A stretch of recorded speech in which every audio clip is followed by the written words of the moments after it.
Welcome back. Metro Brands is another one which is up 4%. So a lot of these holiday stocks as well as consumption stocks doing fairly well.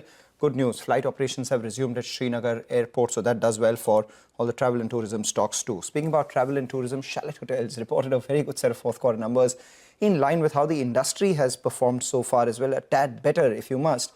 The revenue and margin came in fairly strong. Average room rates increased by 21% as well. So to discuss this and the demand picture going forward, we have Sanjay Sethi, who's the MD and CEO of Chalet Hotels, joining in. Thanks a lot, Sanjay, for joining in. Always a pleasure speaking with you. Good end to the fourth quarter, or rather good end to the financial year. Question is, what are you targeting for this year when it comes to revenue? And if you could break that up for us in terms of, increased occupancy, increased rates, and at the same time, increased revenue coming in from your real estate vertical or annuity business, which is margin accretive. Sure. Mangalam, always a pleasure back being on the channel with you. Thank you for having me. Look, we've had a very strong quarter four. It's been record-breaking on all parameters. And it's in line with what we've been saying, that the industry continues to have tailwinds for the foreseeable future. And on the macro front, I see 3 to 4 years continue to be very strong, where demand will outpace supply.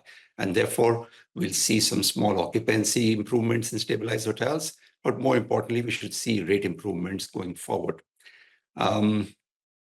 The current situation in the last couple of weeks obviously had us a lot concerned. We took contingency steps to freeze costs and watch monitor the situation very closely. We also worked with the local authorities in helping in whatever way we could. It's always nation first for our team at Chalet, and we sort of followed that. Going forward, I'm hoping with the way things are, and I cannot confirm that, but if things continue to settle down from here onwards, we believe business for June will be back to full pace. In May, we've lost some business. So whilst April did well, May we've had hit some losses and cancellations. So far, June looks strong. Having said that, and having said that May we saw some cancellations, we've still grown at 12% over the May of last year. So the growth is still on. And we believe that we will see double-digit growth on existing hotels. And as we add new hotels, the inorganic growth will start kicking in very sharply. The office assets are moving into fruition and leasing activity very quickly. We've had an exit rate of 21 odd crores in the month of March. And I think this month onwards, we'll probably be at 25 crores, which means 300 crores of rentals from the office assets and around 95% flow through from those rentals. So they will assist us. Hospitality continues to be the largest part of our business, which we now have in two segments, which is leisure as well as business hotels. Okay. Mr. Sethi, I just wanted to touch a little more upon the cancellations that you faced in the month of May and the impact that you've seen. Can you quantify that for us? See the percentage of cancellations and what might the impact be specifically in possibly properties that you have up north? Sure. So the leisure hotels obviously saw cancellations of MICE movement because it was very uncertain last week. We hope that some of them will come back because they've not all canceled, they've actually pushed back the dates. So we expect them to come back, and maybe subject to availability, it'll help us grow the business going forward from this what we lost here.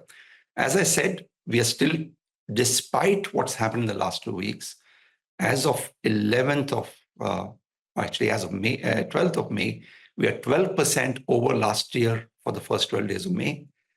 We are still shy of our targets by about 6 to 9%, but it isn't by any imagination a massive hit. Got it. Just from a growth standpoint, I remember, Mrs. Sethi, you have been earlier saying that FY26 is a year where a lot of your assets will come on stream. FY27 is where one should see growth. So I'm just plugging in some of the numbers. You have around 3,300 keys right now with about 1,250 under development. So that's an immediate 30% push through when it comes to capacity. Even your, annuity assets should increase by about 10 to 20% over and above what they're doing right now. And FY25, you ended with revenues of close to 1,700 crores.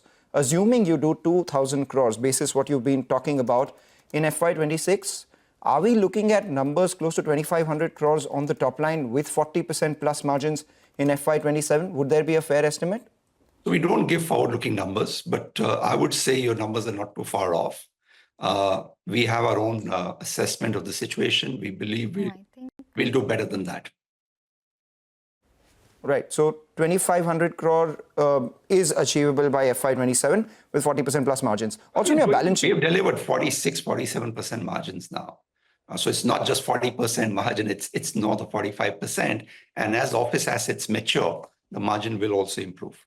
I was just being a little conservative out there, given the sort of operations that would come by and, all those assets requiring some of the investments, etc. But 45, 46% is what the street will take. What about your balance sheet? You had delivered a little bit because of the funds that you raised via QIP, sub 2,000 crores. But then thereafter, you made an acquisition of Western Himalayas, which added about 500 crores to your debt. So where does that picture stand at right now in terms of net debt? And what's your deleveraging plan? Yeah, net debt is a little shy of 2,000 crores. We've taken enabling resolutions for raising 1,000 crores sometime in future, but those are only enabling resolutions to keep our gunpowder dry for further growth activity. Most of the pipeline that we've announced, in fact, almost all of it, will be serviced by internal cash flows.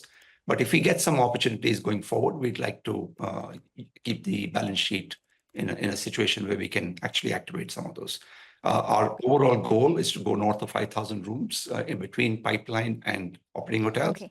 And we expect that to get through that in the next 4 to 5 quarters. All right. You do have 2 properties, one in your Western Hyderabad as well as your Khandala property. When exactly does that start reflecting in terms of your P&L? Western Hyderabad is already operating. It is Western Himalayas, which we acquired on I think around 10th or 12th of February. So it is reflected for about 40 plus days in the last financial year. But this is a ramp-up property. The occupancies are in ramp-up phase. The average room rates on that property are very high. They're currently hovering around 27,000, 28,000.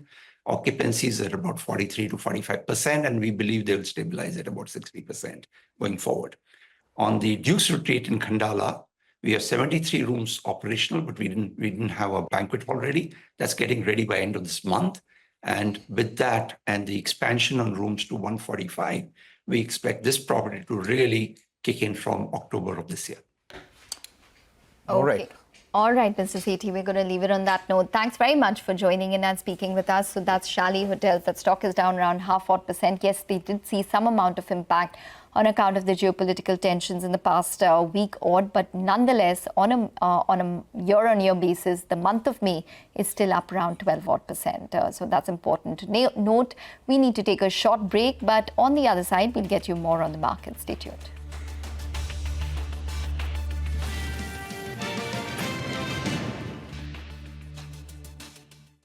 Network 18 decimates Times Internet with over 6 times more unique users on social media. Network 18, the undisputed leader of news networks, way ahead of the times.